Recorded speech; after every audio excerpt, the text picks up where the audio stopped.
निष्ठा परिपक्व करे। पहला कदम मजबूती है कि अपनी निष्ठा परिपक्व करे। कोई तुम्हें साथ नहीं देगा, कोई तुम्हारा इस मार्ग में मित्र नहीं होगा। जिसको मित्र बनाओगे वो घसीट लेगा प्रपंच की तरफ। आपको अकेले चलना है। आज तक का पूरा खुद का अनुभव है, इस मार्ग में अकेले चलना है। इस मार्ग में हमको मरना है। जीवित मर जाए उलट आप में समा यह है दिलगिरी। हर समय कष्ट, 1 मिनट का कष्ट, हर समय का कष्ट, पूरे जीवन का कष्ट। मृत्यु जब तक नहीं होगी तब तक का कष्ट। लेकिन उस कष्ट से ना उदास, ना निराश, ना हताश, पूरे जीवन की बात है। जब साधक पहले पड़ाव में दृढ़ हो जाता है, पहला पड़ाव यही है, सुख की तरफ आकर्षित नहीं होना, दुख से हमें मुख नहीं मोड़ना, तब उसे साधकों को सत्संग मिलता है, शुद्ध संत संग। उस संत संग से शुभेच्छा जागृत होती है, मुझे भगवत प्राप्ति करनी है। पहला पड़ाव तुम्हें सुख घसीटेगा, कदम नहीं बढ़ा देना सांसारिक सुख की तरफ। दुख तुम्हें भयावह लगेगा, कदम उसी की तरफ बढ़ाना। यह है भगवत प्राप्ति के मार्ग का पहले साधक का कदम। पकड़ो, सुख घसीटेगा, सुविधाएं घसीटेंगी, सुख सुविधा की तरफ कदम नहीं बढ़ाना। दुख घसीटेगा, भयावह दिखाई देगा, चलो दुख की तरफ चलो। और जिसने दुख की तरफ कदम बढ़ा दिया भगवत मार्ग में, वो महासुख को प्राप्त हुआ। दूसरा उसको क्या संग? संत संग मिलता है, विशुद्ध संत संग। उससे शुभेच्छा जागृत होती, अशुभ कर्मों का त्याग और भगवत प्राप्ति की प्रबल इच्छा। ऐसे पुरुष को प्रापंचिक रिश्ते नातेदारों से बैठकर बात करना, ये सब कुछ अच्छा नहीं लगता। पहला पड़ाव भोगों की सुविधा मिलेगी उसकी तरफ से ना बोलना है। दुख है परमार्थ में, ये दिखाई दे रहा है आपको, लेकिन दुख नहीं, महासुख है। जैसे संसार में सुख है ये दिखाई दे रहा है, लेकिन ये भगवान कह रहे हैं दुखालय है, इधर सुख नहीं है। परमार्थ में दुख दिखाई दे रहा है, लेकिन इधर महासुख है, इधर कदम बढ़ाओ परमार्थ की तरफ। दूसरा, जे ही कदम बढ़ाओगे तो सच्चे संतों का संग मिल जाएगा, पहचान, शुभेच्छा जागृत हो जाएगी। पापाचरणों का त्याग और भगवत मिलन की, शुभ कर्मों की अंदर प्रबल इच्छा जागृत होगी। तीसरा, उसे बद्ध पुरुषों का संग अच्छा नहीं लगेगा। ये रिश्तेदार, नातेदार, सांसारिक भोगों में फंसे हुए लोग, ये अच्छा नहीं लगेगा। भले वो संसार के बीच में रह रहा है, लेकिन उसको इनसे प्रपंच की बातें करना, संसार के लोगों की रिश्ते नाते की बातें, ये अच्छा नहीं लगता।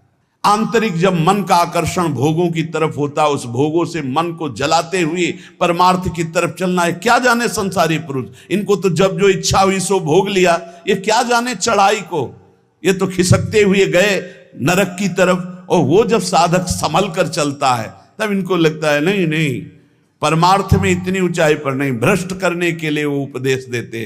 तो बद्ध पुरुषों का संग ऐसे साधकों को अच्छा नहीं लगता।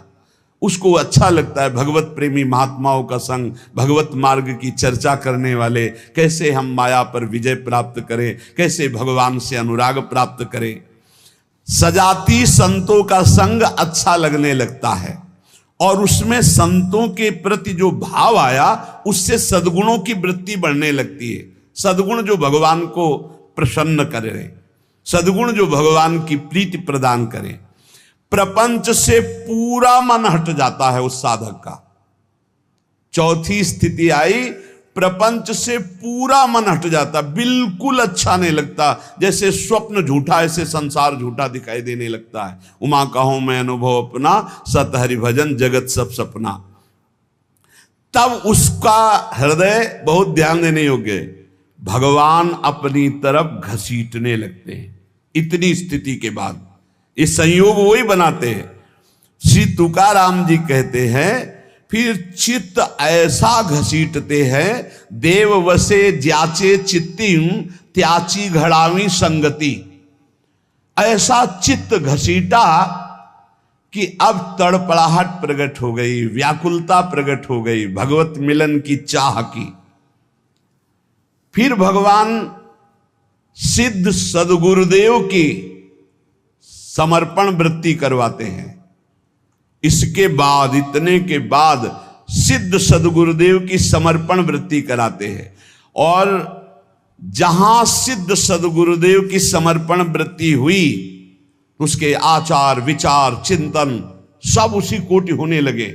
महापुरुषों का प्रभाव होता है कि बहुत कम समय में, जो हजारों वर्ष की साधना से नहीं होता, कम समय में परिवर्तन प्रारंभ होना शुरू हो जाता है। उसमें वो सब सामर्थ्य आने लगती, वो सद्गुण आने लगते हैं जिससे वो प्रभु को रिझा सके। ये बातें कभी नहीं होनी चाहिए वैष्णव में। पराई स्त्री का काम भाव से स्पर्श, संयोग, दृष्टि, चिंतन, संभाषण पूर्ण रूप से त्याग होना चाहिए। पराई स्त्री की वैष्णवजन गृहस्थ भी होते हैं, वैष्णवजन विरक्त भी होते हैं। तो जो गृहस्थ हैं वो अपनी स्त्री में धर्मानुकूल, और जो विरक्त हैं भगवत भाव से। पहला वर्ज, पर स्त्री के प्रति दोष दर्शन, पर स्त्री के प्रति भोग वृत्ति की भावना बिल्कुल त्याग दे, नहीं भगवत मार्ग में आगे नहीं बढ़ पाएगा। दूसरा, छल कपट आदि करके दूसरे का धन अपहरण करने की बात रखना कभी नहीं होना चाहिए। दिखावा करके, दंभ करके, पाखंड करके, किसी भी तरह से दूसरे से धन ऐंठने की इच्छा रखना, फिर आप वैष्णव पद्धति में फिसल जाएंगे, आगे नहीं बढ़ पाएंगे। तीसरा, किसी की भी निंदा करना नहीं करना है। पर निंदा बिल्कुल ना सुननी है ना करनी। अगर वैष्णव धर्म में स्थित रहना है, परमानंद प्राप्त करना है, पहला नियम किसी भी माता बहन के प्रति काम भाव नहीं। दूसरा नियम किसी के भी धन को किसी भी तरह से ठगाई ना करे। तीसरा, पर निंदा ना सुने ना पर निंदा करे। चौथा, जो संतों ने भोजन निषेध किया वो नहीं करना चाहिए। मांस, मद्य, मछली, अंडा और जैसे प्याज लहसुन, इनको त्याज्य। प्याज लहसुन तमोगुणी है, तमोगुणी होने के कारण इसका त्याग किया गया है। वो अंदर से भजन की वृत्ति छीण करता है, तुम जान नहीं पाओगे, इसीलिए संतों ने अनुभव करके इसका त्याग किया है। प्याज लहसुन निषेध है केवल तमोगुण के कारण, वो तमोगुण की वृत्ति बढ़ाता है। तमोगुण जो है निद्रा, आलस्य, प्रमादोत्थम तत्तामस मुदाहृतम, भजन में निषेध है, इसलिए निषेध किया गया है। और मद्य, मांस, मछली, अंडा ये तो बिल्कुल निषेध किया गया है। वैष्णव होकर अगर इनकी तरफ या भक्त होकर जरा भी ऐसी दृष्टि रखता है तो पाखंडी है, वो भक्त नहीं है जो ऐसे जीवों को कष्ट देकर अपना उदर पोषण करना चाहे। पांचवा, वर्ज में मन से, वाणी से, शरीर से किसी की हिंसा न करे। ये काया वाचा मानुषा अगर किसी को दुख देता है तो भगवत मार्ग में नहीं चल पाएगा। इसलिए भगवत मार्ग पुष्ट करने के लिए स्वयं कष्ट सहे, दूसरों को कष्ट न दे। आचरण, जो अपने धर्म के आचरण उन्हीं का पालन करे। जो हमारे गुरुदेव ने, हमारे आचार्य ने हमारा दिनचर्या बना दी, जो हमारा नियम बना दिया, हमको उसी के अनुसार चलना है। अपने आचार्य प्रदत्त धर्म में स्थित रहने में कभी संकोच न करें। दूसरा क्या करता है मैं नहीं देखना, हमारे आचार्य ने जो हमें आदेश किया हमको उसी मार्ग में चलना है। जो विधि निषेध किया गया उसका पालन करें। ये नहीं करना, ये करना है, इसे विधि और निषेध कहते हैं। विधि कहते हैं ये करना है, निषेध नहीं करना है। जो कहा गया है वैसे ही चले। प्रभु को प्रसन्न करने के लिए संतों के जो उपदेश है वो सर्ववंद्य हैं। इसलिए अपने धर्म के अनुसार जो आचार्य ने आपको उपदेश किया, गुरु ने उपदेश किया, जो ऐसे चलता है वो कर्म बंधनों पर विजय प्राप्त कर लेता है। 15वां, वैष्णव का परम स्वभाव है परोपकार करना, दूसरों को सुख पहुंचाना। सर्वम विष्णुमयम जगत, सब भगवत स्वरूप है। वैष्णव का धर्म है समस्त भूतों में भगवत भाव करके व्यवहार करना। कई बार चर्चा की कि किसी से व्यवहार करना तो पहली दृष्टि पड़ने पर उसमें राधा वल्लभ लाल देखो, मेरे प्रभु राधा वल्लभ लाल विराजमान हैं। अगर भगवत भाव नहीं किया तो पुण्य क्रिया भले हो जाए, वो भगवान की प्राप्ति कराने वाली क्रिया नहीं। इसलिए अच्युत भावना विहीन कर्म का ज्यादा महत्व नहीं। भगवत भावना युक्त किसी से भी कुछ भी परोपकार, ये बहुत बड़ा धर्म है।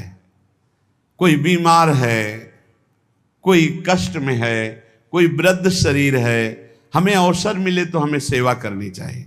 अगर हमारे पास अर्थ है, कोई बीमार है, वो अर्थ की अव्यवस्था कारण सही औषधि नहीं उसकी हो पा रही, हमें कूद पड़ना चाहिए, हमें सहयोग करना चाहिए। धन की सार्थकता है इसी बात में कि दूसरों को हम सुख प्रदान कर सके। परोपकार सबसे बड़ा धर्म है। परहित सरिस धर्म नहीं भाई, पर पीड़ा सम नहीं अधमाई। श्री तुकाराम जी महाराज कह रहे हैं कि जब हृदय में भ्रांति उत्पन्न हो जाती है, भ्रांति क्या, भगवान में सुख है ये ना मानकर, भोगों में सुख है ये मानकर जब जीव बहने लगता है तो लुभायमान हो जाता है भोगों से, तो उसको सुख नहीं मिलता। यद्यपि जहां भोग भोग रहा है वहां भी परमात्मा है, क्योंकि परमात्मा के बिना कहीं कोई सत्ता ही नहीं। तो कह रहे हैं वो ऐसे लोग हैं जैसे जोंक या चीचड़, जैसे थन के पास ही वो चीचड़ लिपटा हुआ है पर वो दूध नहीं पिएगा, वो खून चूसेगा। ऐसे ही जहां तुम भोग दृष्टि कर रहे हो वही परमात्मा है, उसमें ही परमात्मा है। और सही पूछो तो वही परमात्मा है, क्योंकि जड़ चैतन्य वही बना हुआ है। तुम जिसे भोग दृष्टि से देख रहे हो, चीचड़ की तरह तुम दुख भोग रहे हो, उस सुख सिंधु परमात्मा को नहीं समझ पा रहे। जैसे जोक है, लिपटेगी वो खून ही पिएगी। जैसे मेढक आदि है तो वहीं इस तालाब में है पर सरोवर में खिला हुआ कमल है, उसको पराग को नहीं पान कर पाएंगे, पराग का पान भौरा ही करता है। ऐसे ही वैष्णव जन भौरे हैं और भगवत विमुख ये चीचड़, जोंक और मेढक के समान टर टर व्यर्थ बातें करना और दूसरों को दुख देना, सुख भोगने के लिए हिंसा आदि तक में उतर जाना। वैष्णव पराग सेवी, भगवत आनंद सेवी भौरे के समान है। सदाचरण, नाम जप और नाम निंदकों से दूर रहना।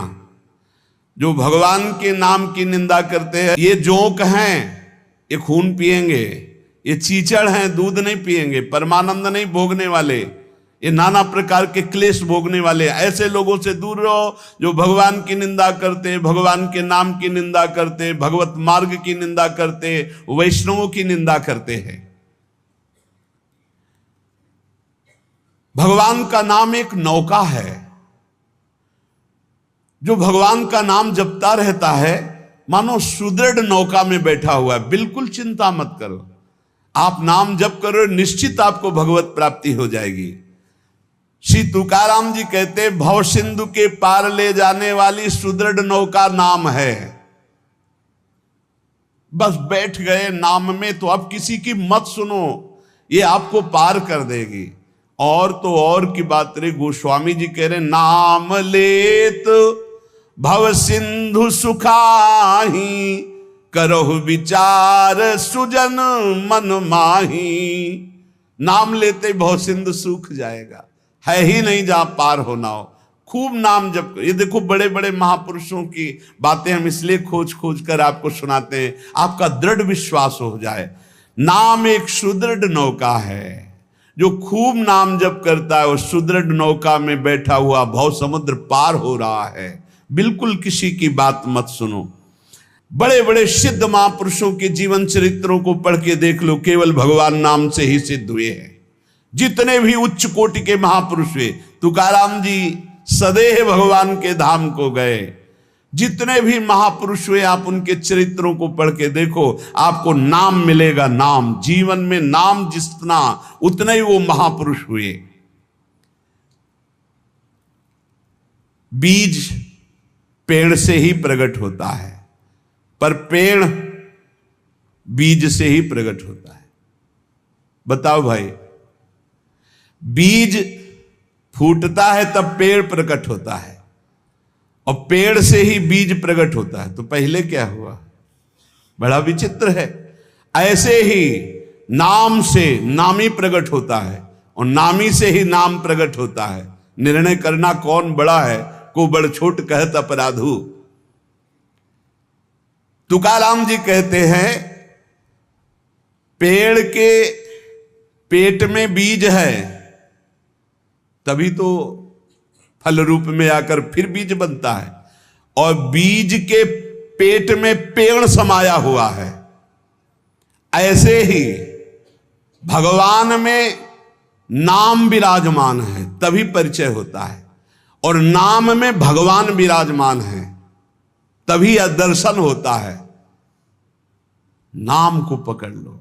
निर्णय करना बड़ा मुश्किल है कि पहले पेड़ कि पहले बीज, क्योंकि बीज के बिना पेड़ नहीं, और पेड़ के बिना बीज नहीं। कैसे पर निर्णय कर पाओगे? बोले पेड़ बड़ा, तो बोले बीज के बिना पेड़ कहां से आ गया? तो बोले बीज बड़ा, तो बोले पेड़ के बिना बीज कहां से आ गया? बीज के बिना पेड़ नहीं, पेड़ के बिना बीज नहीं, तो पहले कौन? पहले कौन हुआ? पेड़ हुआ कि बीज हुआ? निर्णय करना मुश्किल है। इसलिए सर्वलोक महेश्वर भगवान का नाम बीज है, और भगवान पेड़ है। ऊर्ध्वमूल मधा शाखा मस्वत्तम प्राहुरभ्यम, गीता जी में कह रहे, उसी पेड़ का बीज है नाम, और उसी नाम का, नाम के पेट में पूरे के पूरे भगवान के ज्ञान वैराग्य भक्ति रूप लीला सब समाया हुआ है। बीज है भगवान का नाम। श्री तुकाराम जी कह रहे हैं, पंडित हो या बालक हो, मूर्ख हो या विद्वान हो, जो नाम को पकड़ लेता है वो सब ज्ञान प्राप्त कर लेता है। सब ज्ञान, बात पकड़ लीजिए। पहले मास्टर जैसे बालक को हाथ पकड़ करके लिखवाता है काखा गाघा, फिर एक दिन वो पूरा का पूरा शब्द पढ़ लेता है। ऐसे प्रारंभ में गुरुदेव साधन बताते हैं, बहुत ही कड़वा लगता है, लेकिन जब वो, तो सब ज्ञान उसके अंदर जागृत हो जाता है, सब वैराग्य भक्ति सब अंदर जागृत हो जाता है। क्या जुगनू कभी सूर्य की तेज की समानता कर सकती है? अन्य जितने साधन है सब जुगनू, वो भी चमकते हैं, और सूर्य है नाम। नाम की समानता कोई अन्य साधन नहीं कर सकता। इसलिए सूर्य स्वरूप भगवान के नाम का निरंतर गाय, अन्य साधनों की तरफ दृष्टि मत दो। अखिल जगत महासुख से पूर्ण नजर आएगा जिस समय निरंतर नाम चलेगा। लीला मात्र भगवान का ये माया क्षेत्र है, एक लीला मात्र। ऐसे तर जाओगे तुम्हें समझ भी नहीं पड़ेगा, सुख पूर्वक संसार से तर जाओगे। इस माया जाल से समाप्त होने के लिए तुकाराम जी कह रहे हैं, केवल मुख से तुम नाम उच्चारण करो, भवबंधन अपने आप छिन्न भिन्न हो जाएगा। केवल नाम उच्चारण करो। ये बड़े बड़े महापुरुषों के वचन हैं। भव सिंधु से पार हो जाओगे बिना प्रयास के, सुख पूर्वक यदि नाम जप करोगे। नाम जप की रुचि और बढ़े, इसीलिए ठाकुर सेवा का सौभाग्य मिला है। जैसे जैसे हृदय पवित्र होगा अपने आप नाम जप स्फुरित होने लगता है। तो जब ठाकुर सेवा का तुम्हें अवसर मिले तो जरूर दौड़ भागो, क्योंकि वो नाम जप में प्रीति बढ़ाएगा। ठाकुर सेवा, श्री जी की सेवा, ये तुम्हारे भजन की वृद्धि कर देगी। इसमें कभी ऐसा मत सोचो कि एकांत में बैठकर अगर मैं नाम जप करता तो ठीक था, ये हमको तो सेवा में लगना। सेवा से नाम जप की प्रीति और बढ़ती है। अगर देवालय में सेवा मिले या अपनी कुटिया में ठाकुर सेवा विराजमान करके मिले,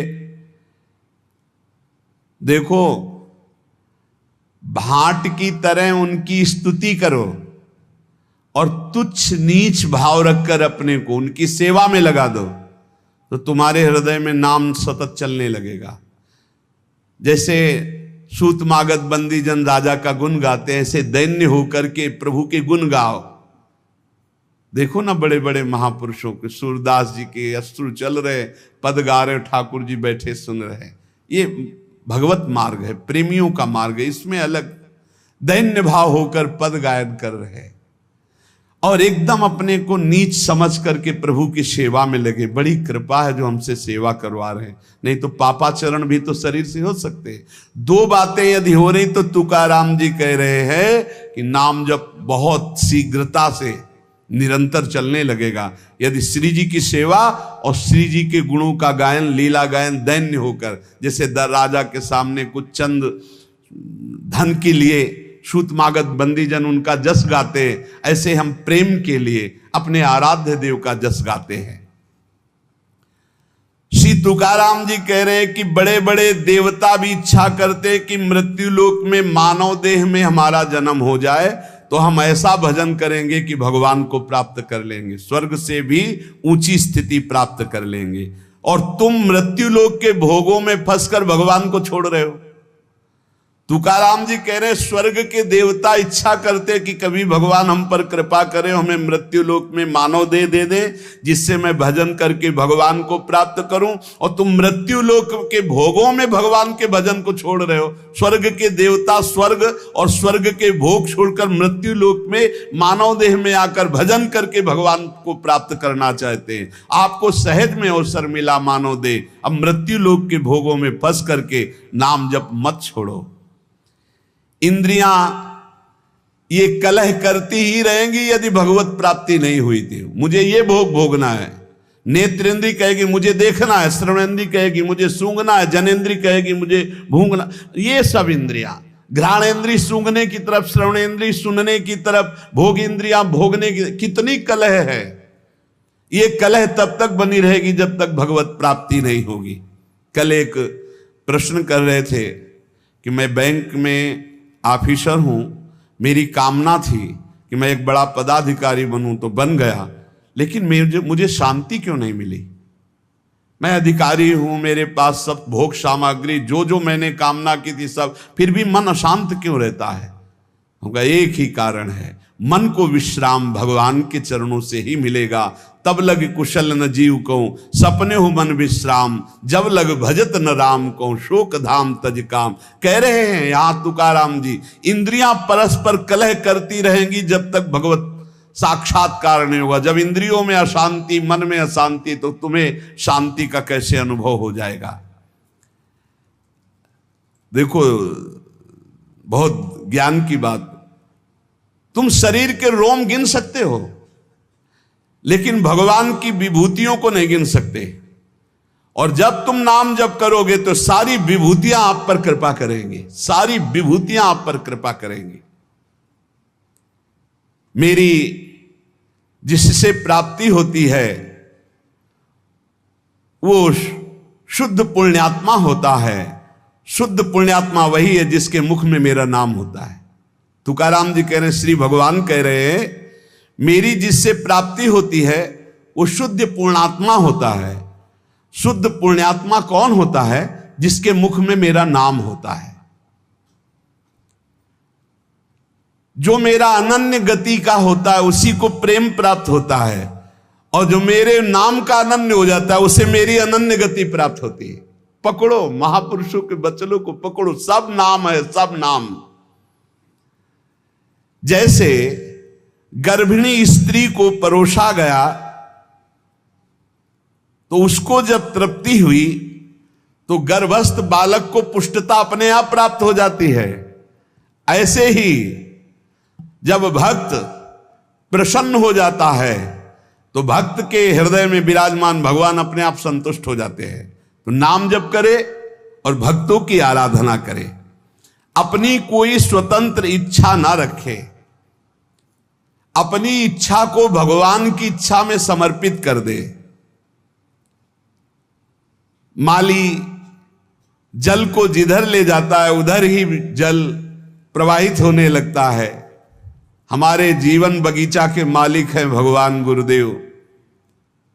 जिधर वो हमको ले जा रहे हैं हमको उधर ही बहते चले जाना है। अगर उधर नहीं जाओगे तो प्रवाह फूट पड़ेगा और गलत दिशा की तरफ चला जाएगा। तुकाराम जी कह रहे हैं मधुर और विशद आनंद देने वाला भगवान का नाम है। देखो, जल में भेद नहीं होता, जल सब में गिरता है, लेकिन अपने भावानुसार उसका स्वरूप अलग हो जाता है। जल तो ईख में भी गिरता है तो वही जल मधुर गन्ने का रस बन जाता है, और जल धतूर में भी गिरता है जिससे उसका फल पुष्ट होता है, वो जहर बन जाता है। जल केले में गिरता है जिससे कपूर बन जाता है। जल सीपी में गिरता है तो मोती बन जाता है। जल तो समान भाव से बरसता है, लेकिन अधिकारानुसार उसका फल अलग अलग हो जाता है। तो जो उपासक भगवान में डूबा हुआ है वो महामधुर रस, विशद आनंद, विभिन्न विभूतियों का कृपा पात्र बन जाता है। और जो भगवान से विमुख है तो कृपा उनको भी की मानो दे दिया है, पापाचरण करके अपने जहर जैसा जीवन बना लेते हैं, अशांति में जीवन बना लेते हैं।